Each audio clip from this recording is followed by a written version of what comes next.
Aujourd'hui, le front touche pas à ma constitution sort de ces 3 jours, 26, 27 et 28 juin 2025, meurtri, avec la responsabilité sacrée de dresser le bilan de cette répression féroce et de rendre un hommage vibrant qui est dû à nos martyrs et à notre peuple héroïque, écrit le regroupement de partis politiques et d'OSC dans une déclaration liminaire publiée ce 30 juin 2025. Il n'y a véritablement pas d'expression plus indiquée que celle de champ de bataille utilisée par le front touche pas à ma constitution TPAMC, pour qualifier ce que le régime de Faure Gnassingbé et sa milice ont fait des différents quartiers de la ville de Lomé lors de manifestations citoyennes de ces 26, 27 et 28 juin 2025. Dans les quartiers de Bay, Tocoin, Agoé, Adakpamé et Adidogomé, nos concitoyens désarmés ont subi l'arsenal répressif d'un pouvoir aux abois. Les forces de l'ordre ont fait preuve d'un manque de professionnalisme flagrant, violant allègrement les normes relatives aux droits de l'homme garanties par les conventions relatives aux droits humains et aux libertés publiques,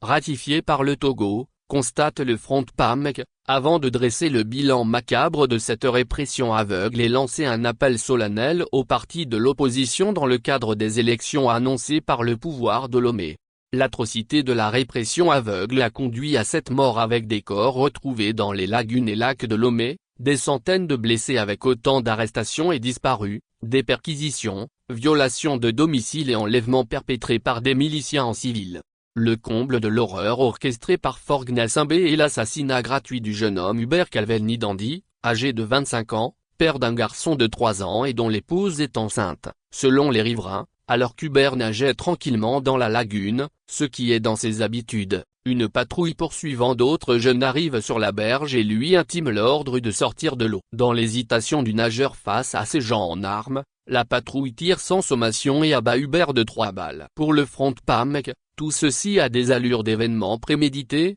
puisque le régime a pris soin de suspendre les médias internationaux comme Orphi et France 24 et perturber le service Internet pour commettre ces atrocités. En ayant mis à disposition des forces de sécurité des outils non conformes au maintien de l'ordre et autorisé ceux-ci à torturer les manifestants, le ministre de la Sécurité doit rendre des comptes, relève le Front TPAMC pour qui Faure Gnassingbé est un danger pour les Togolais. Le Front TPAMC a également tenu à rendre hommage à la jeunesse togolaise héroïque qui malgré la faim, le chômage et face aux tirs tendus, gaz lacrymogène, matraques, patrouilles armées, arrestations nocturnes, a montré une dignité qui force l'admiration. Cette jeunesse a été soutenue et accompagnée non seulement par nos mères, nos pères, nos aînés mais également par les évêques, les universitaires, les professionnels de santé, les syndicalistes, la société civile, qui ensemble ont dit non au coup d'État constitutionnel d'avril 2024. Poursuivant son analyse, le Front dit non à cette soif effrénée du pouvoir par le régime de Faure Gnassingbé qui, tout en versant le sang des Togolais,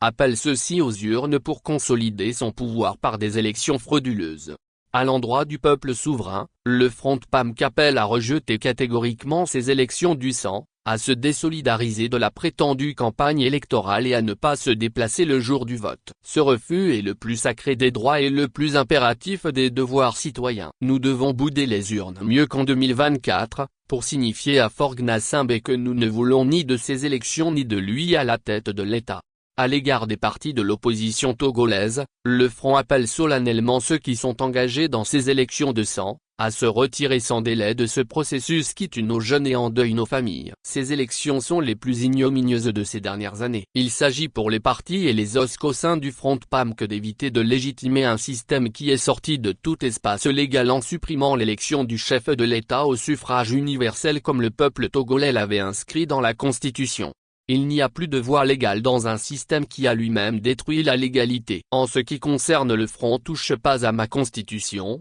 un engagement solennel est pris à travers cette déclaration de ce jour pour entre autres rester engagé à mettre un terme à la dictature, ne participer à aucun simulacre électoral organisé sous la monarchie de la Constitution illégitime du 6 mai 2025, exiger la libération immédiate de tous les détenus politiques. Par ailleurs, le Front s'engage à réclamer une enquête internationale sur les crimes commis durant ces 3 jours de répression et sur l'utilisation des milices protégées par la force publique. La communauté internationale, notamment la CEDEAO, l'Union africaine, l'Union européenne, les Nations unies, est également interpellée par le front qui invite celle-ci à suspendre toute coopération militaire avec ce régime violent, imposer des sanctions ciblées contre les responsables des répressions et soutenir les forces démocratiques togolaises dans leur quête légitime. Les Togolais méritent mieux que 58 ans de dynastie. Ils méritent la liberté, la dignité, la justice, conclut le Front PAMC. Source,